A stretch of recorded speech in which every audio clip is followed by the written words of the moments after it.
It was prison if you were lucky, an asylum if you weren't. Hard labour or electroshock therapy. And beyond that, he had no idea, because the newspapers couldn't print those kinds of stories, and asylum doctors didn't publish their treatments. They didn't hang people anymore, but that was only because the doctors had managed to classify it all as a kind of madness. Moral insanity. He'd rather hang. That was clean. A scaffold didn't have the rancid horror of an asylum. Yeah, fine, probably.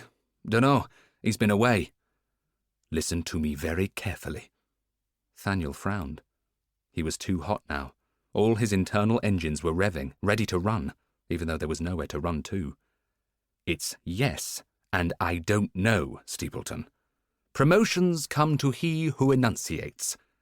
Fanshawe laughed. Anyway, something for the fog? He held out a silver hip flask. A few years ago, Thaniel would have refused, but lately he'd realized that refusing was only polite if you were talking to a poor person. If you refused a rich person, you looked like you were worried you'd catch something.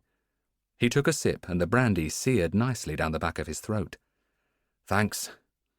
Actually, there's something else I need to talk to you about, Fanshawe said, and stood aside so that Thaniel could see his own desk. The Telegraph had been overactive across the weekend. It was covered with ribbons of transcript paper.